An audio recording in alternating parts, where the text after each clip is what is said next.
as a hamstring. Did you get kind of any update? I hadn't spoken to those guys. I spoke to the team, but I hadn't had a chance to talk to medical or those guys since I've been back in there. So I'll find out more when I get back there. Obviously, the injuries are significant in terms of the importance of their player, but it's a 5-point game at halftime and kind of got away from you in the second half. What disappointed you with that?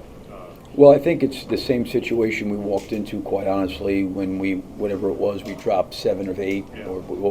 It's the same thing. We got guys going down. I'm disappointed, and I feel bad for guys when they can't play. But this is an opportunity. Can we grow from this and learn from what happened last time? Because we need to play better. And I think I said before, are the injuries impactful? Yes. But, these guys are all pros, and they all want an opportunity to play. And, we got to be a whole lot better. Our guard play in particular needs to get better. And I know with Coby and Josh, whatever their status may be in the future, I think there's enough there with Io and Kevin Huerter and Trey Jones to carry the load, and we need to be a whole lot better. So I'm anxious to see, can we learn and grow from what happened last time, and play better, play better basketball. But I thought, quite honestly, I thought we got physically overwhelmed up front, at times around the basket. And then I thought when we did have pretty good possessions, I thought we had some personnel and coverage, especially with Naz Reid, in terms of running him off on certain situations. But those are areas we got to clean up and be better at. Billy, how concerning is obviously all the injuries are concerning, but Coby's specifically because it's the right calf, and we don't know the extent of it, but that cost him almost 3 months to start the year. How concerning it is that that's flared up yet again? Yeah, and again, I don't have anything from the medical, but it's always concerning for me when something kind of rears its head again, because you just don't want, to your point, to go back where it was, prior to that. And he kind of been working through. I thought we were in a pretty good place of coming out of the back-to-back. I think we've tried to manage his minutes to keep them, 30 and below, somewhere in that range. So yeah, I'm concerned, just for him, because I know he wants to play, he wants to be out there. But I just don't know what this is going to end up or how long. Is it something where it's just tight and he can go back and play? Did he relay to you that it was just a tightness, or was it an actual? No, he just yelled to me that he needed to come out, and I did not even see what happened. I, used the timeout, and he kind of went right to the locker room, and I asked one of the assistants, and they said, well, he was grabbing his calf. So I just assumed it was his calf, and then the medical guy said he was questionable, in that first half, and then in the second half it was like he's not coming back. And I know I've asked you this before, but obviously it rings a little differently tonight. You guys, because you're built on depth, and all these pieces are so important to you guys, if it's significant, and I know you said it's enough, but because of the way you play, is it really enough? I mean, it seems like it really hampers what you guys want to do from a stylistic standpoint. Yeah, no, I agree with that. I think the way I look at it, Joe, is that, and I've always said this, it's a result-oriented business. I totally get that and understand that, right? But I look at it through the lens of, okay, it's a 48-minute game, and just for argument's sake, it's 100 possessions on offense and 100 possessions, on defense. Not to say that we're going to be perfect, but can we play to an identity, covering for each other on defense, helping each other on offense, moving the basketball, playing the right way, not turning it over? Like, to me, there's certain things I feel like we can do as a basketball team. Now, are we good enough to actually overcome and go win games? Remains to be seen. But I know if we don't do those things, we have no chance. Gotcha. Like, to me, just doing that for our team, if we have injuries, that's just the price of admission to be in a competitive situation. If we don't do them, that's what will happen to tonight. And they're a really good team, and they went to the Western Conference Finals. I'm sure they're trying to take another step, this year. So I'm not taking anything away from them. I'm looking at the lens to our team and what we've got to do to be better. So again, it may not be enough. I don't know, but I know we can play better than that. That's the thing that was disappointing to me. You said Coby signaled. Did Giddey had that occur? Did he signal? Or did he I didn't go up? see either one of them. I just know that someone off the bench, Josh needs one, and I looked over and he was kind of grabbing his hamstring, so I just called timeout. I didn't even see Coby do his, other than the fact that I saw him by the bench and he said he needed one. He kind of yelled to me that he needed one. So I just saw those. I didn't see the two situations that occurred that created that. I just saw the after effect. One thing, sometimes when teams are undermanned, what they do is try to sort of shorten the game, and that play slower, fewer possessions, give yourself a better chance rather than wide open style. Is that something, you don't know, I mean, Right. maybe they'll be okay Wednesday, who knows, but, if you have, with Collins too, Yeah. if you're that far undermanned, does that make sense to do that change? The way Yeah, I mean, I totally understand what you're saying, and that can be done.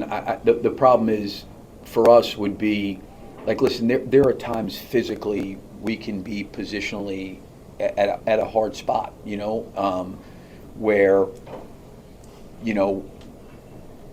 physically there's advantages, right? With that being said, the more you make the game half court for us, the more the physicality. The best way to me to eliminate the physicality part in certain situations is how well you move and cut and pass and do those things and quote unquote get bodies off you. As the game gets slowed, I think it becomes a lot easier for defenses to really climb in you and be physical. And we've been up and down this year in terms of taking care of the basketball, and that certainly, I think, creates a lot of challenges. We've not been, with some of our guys, where I wouldn't classify us that, we're going to be this team, we're quote unquote going to out execute you in the half court and manipulate matchups and take advantage of coverages. We're not at that space right now as a team.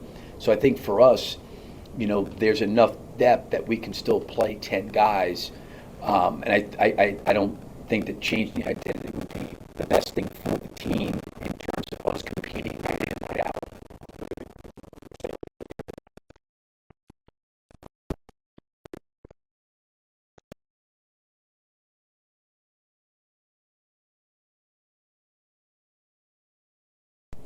For example, whatever the coverages are defensively, whoever's guarding, whoever, when you're dealing with, Vooch has been kind of raised that way through the NBA. These are the growth areas that I think some of the younger players need to make. Who's guarding who, what's happening on those kind of things. And that takes time to learn those things, and we're not going to ever be a matchup team. We're not throwing the ball to anybody in our team like they do with Edwards and saying, okay, let's space the floor, go do your thing, and if they double you, here are your outlets. We're just not built that way. We can't play like that. With that being said, and with the sentiment about the price of admission and what it takes to sort of survive in these games, what sort of makes you confident that when you say Kevin, Trey, and Ida, there's enough there to sort of not just stay in games but win them?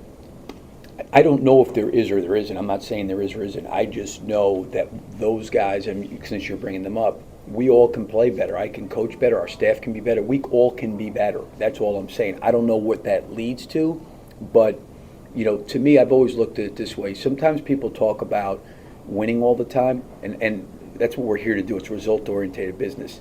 But there's also times you walk off the court and say, how do you want to lose? Because you're not going to win every game. What does losing look like? And I want it to look like a hard-nosed, competitive team that's playing together, that's laying it on the line and getting after it every single minute. And when the results happen, if we're shorthanded and the results are not what we want, we can maybe start to correct the mistakes and the areas that we need to get better. But when we have too many breakdowns, right, then you're not even, giving yourself a chance. So when I look at the game and I see missed blockouts, I don't look at it through the lens of, well, we can't do that. Now, were there times Randall physically manhandled us? Yes, that does happen sometimes. But I'm looking at, are we trying to block out? Like, that's just a starting point. Because if we're not even trying to block out, then we can't even expect to rebound. So these are areas I think that I look at the game through the lens of what are the things that we're actually capable of doing. We can generate good shots. We may not make enough of them. We can take care of the basketball better. We can communicate better. There's things I think we can do. I'm not saying that's going to be enough or we're just going to win games by doing those things. I'm saying that at least puts you in the conversation to be really, really competitive. And that's what I'm looking to do, is try to have these guys in a position where they're competing collectively together. And they've got to be able to do that and perform that. And we all got to take responsibility. What are you actually in control of? What do you have a responsibility to? And doing those things. And again, if we're doing them and we fall short, okay, you walk off the court, you at least feel like, okay, here are the corrections we need. Here's what we can do better. But some of the controllable things we've got to be better at. Would this be, also start to add the two-way players, to support what you have? We may have to. Again, I don't know what the diagnosis is with those guys. No one has said to me they're not playing next game or they are playing. I have no idea. Obviously it's two backcourt players that handle the ball a lot for us. And like I said, we're not the only team that's gone through this. There's been other teams. We just played Milwaukee. Giannis was out for several weeks. I'm sure that was a big blow to them. He's a terrific player. Guys have gone down, and it's got to be, like I give Vooch a lot of credit. Like he's on the bench when Josh went down, and he's like, listen, we all got to step up. Each guy, and I want that. Yeah, I'm just saying this stuff's happening, and you can't listen. They're great players, really good players, and I'm not diminishing their importance, Coby and Josh and Zach's importance to our team. I'm not. But what do we do now? Just go into the games? Well, I don't know. Let's just take 53s and we'll see what happens. I think we're gonna have to collectively fight. That's what we have to do. We have no other choice to do that if we want to be competitive. Last one. 32 games into the season, I feel like you found several different ways to call out this team's lot in life, whether it be tonight, talking about the need to play in transition and not get bogged down in the half court, or how this team needs to play with desperation or else it doesn't have a chance to win. Do you think Arturas hears you and hears alarm bells with the trade deadline coming up? Yeah, I mean, we don't talk about that. I look at it maybe from he's probably looking at a 30,000-foot view, and I'm kind of looking at it from the view of we got a game against New Orleans, and I'll watch game tonight and then get prepared for New Orleans. So I'm just looking at it from a competitive standpoint, what we have to do the next game. And I think you guys are asking, I think, legitimate and serious and good questions. Like, is there enough? You know what I mean? Right now. And I totally understand that. But the games are going to keep on coming. And, I do think that, I've always said this, you give me 10 guys that are going to really compete and play hard and play together, you have a chance to line up, play, and be in a position to win games. I don't know if that will be enough, but I know we can be better, and that's what I'm trying to look towards doing. So, again, I'm looking at it from a very, very narrow, shallow perspective of we got to play against New Orleans here on Wednesday night. How are we going to come out, and how can we be better than we were tonight?